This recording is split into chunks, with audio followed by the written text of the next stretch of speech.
Bapak Umar Habib Papua di Timika saat ini. Saya persilakan untuk bisa bergabung dan berdialog dengan Buya Syakur dalam materi malam hari ini. Silakan Pak Umar. Assalamualaikum warahmatullahi wabarakatuh. Waalaikumsalam warahmatullahi wabarakatuh. Ya, maaf Buya, mau sedikit bertanya. Kaitan tadi saya sangat setuju sekali tentang toleransi, alangkah baiknya malah dikembangkan atau dibangun tentang kesetaraan. Tapi mungkin ini perlu waktu karena yang sudah terbangun juga di masyarakat ada istilah minoritas, mayoritas. Nah, sementara toleransi ini biasanya kan diteriakan oleh kaum minoritas. Nah, kalau di Jawa, Sumatera, mungkin non-Muslim yang sering meneriakan toleransi, ingin ada toleransi. Nah, kami di Papua, justru kamilah yang merasa minoritas, sehingga kami sangat memelihara sekali istilah toleransi. Yang jadi persoalan kadang-kadang kami sendiri, teman-teman sesama umat Islam ini yang juga masih membawa kebiasaan di daerahnya, karena mayoritas mungkin 95% bahkan 99 kalau di Timika ini umat Islam ini pendatang semuanya, penduduk aslinya tidak ada. Nah, kebiasaan seperti suara azan ini mereka sering sekali merasa terganggu, apalagi yang subuh ini. Subuh ini mungkin bagi mereka sedang enak-enaknya nyenyak tidur. Kami sendiri pernah sebetulnya mendengar bagaimana kalau di Jawa itu kadang-kadang jam-jam menjelang azan itu sudah hanya disampaikan sekarang jam 4:20, sedangkan azan subuh jam 4:35 misalkan.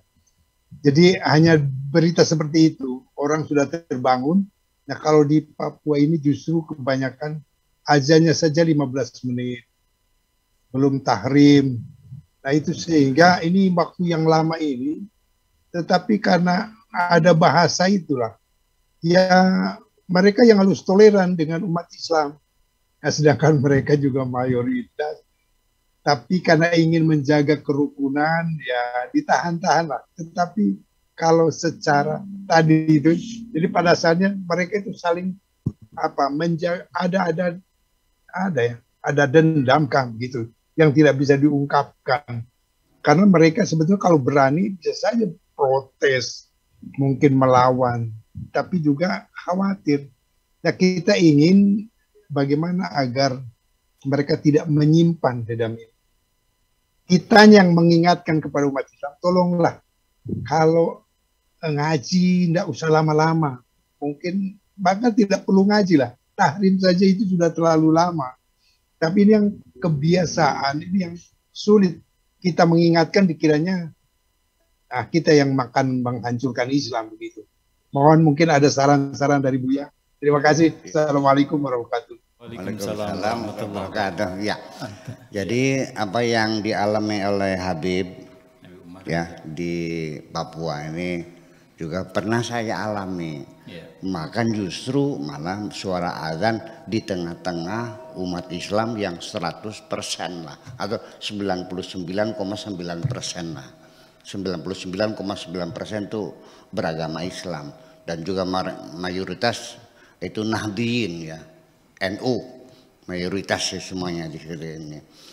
Itu kalau Jumat itu jam 10 pagi sudah disetel Al-Quran Abdul Basit bin Abdul Somad yang suaranya meliuk-liuk itu kan ya, bayangkan jam 10 sampai Jumat. Di sekitar masjid itu ada balai desa, ada 2 SD, ada kantor kecamatan, ada UPTD ya kan, ada madrasah ya swasta ya dan sebagainya. Itu semuanya kalau hari Jumat itu sudah sekolah, guru nggak bisa menerangkan karena toanya itu menghadap madrasah, menghadap kecamatan, menghadap desa. Jadi saya merasa berkewajiban untuk menegurnya. Saya bilang, jangan jam 10 mulainya, jam 12 kurang 5 menit atau jam 12 silahkan Al-Quran. Nanti jam 12 lebih 10 menit adzan zuhur. Itu tersinggung. Ini kan syiar Islam. Itu. Nah, itu saya bilang, apakah syiar Islam itu harus mengganggu orang? Harus mengganggu kenyamanan orang? Mereka juga punya, apalagi ada puskesmas lagi.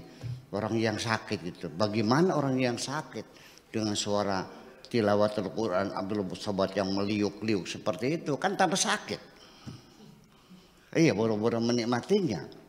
Ya tetap bertahan dan sampai sekarang tidak berubah. Dianggapnya itu syiar Islam. Padahal sesungguhnya kan saya tidak menghalangi orang berazan. Tetapi cobalah pakai sound system yang bagus di ruangan di dalam saja kan gitu. Tidak usah dengan tilawatul Quran dengan atau pengajian ya pasar ya betul ya, pengajian di masjid yang hadir juga nggak banyak banget sih 3-4 orang, tapi toanya kemana-mana. Orang kan tidak bermaksud untuk mendengarkan pengajian itu. Saya kira cukup pakai sound system di dalam sajalah. Ya, saya kira ya adzan mesti adzan ya adzan. Tapi ya setelah adzan ya langsung selesai. Jangan pujian-pujiannya itu sampai setengah jam pakai mikrofon juga.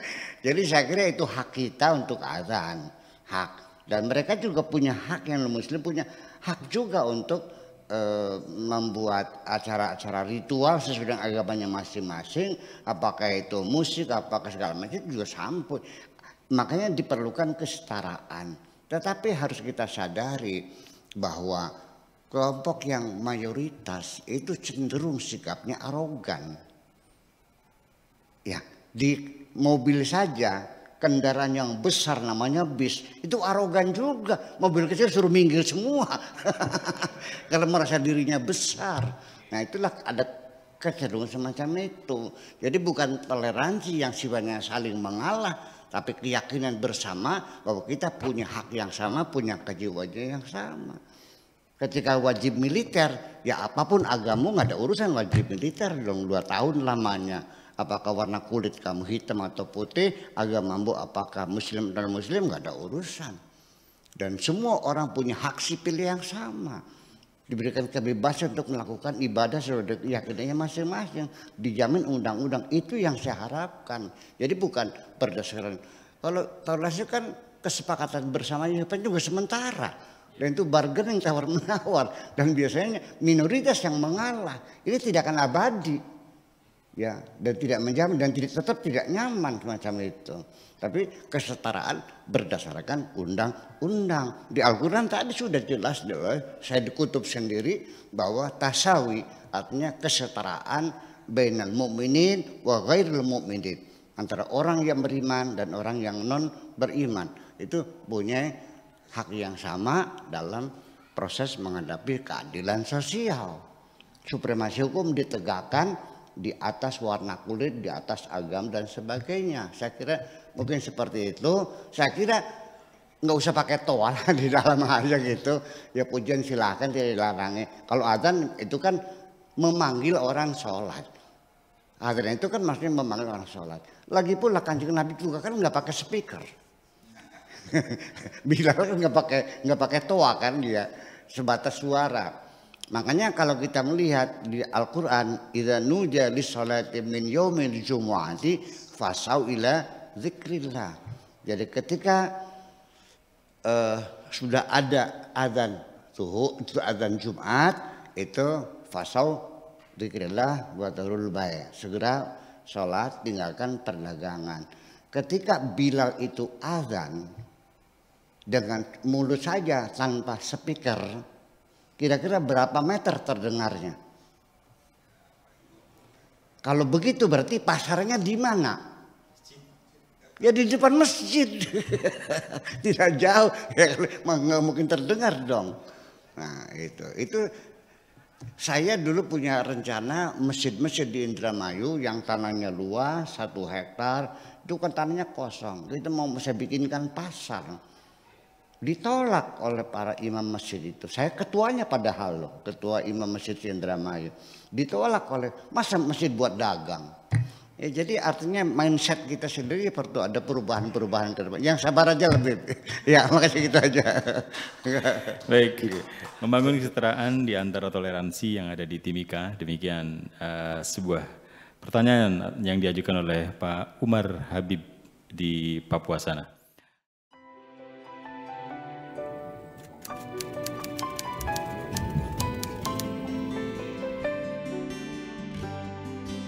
Aku hanya ingin berbagi kebahagiaan dan tidak menggurui siapapun. Terlalu sulit bagiku untuk menyalahkan siapapun. Akan tetapi apabila ada orang yang ingin mengisi raporku, tentu aku sangat gembira sekali.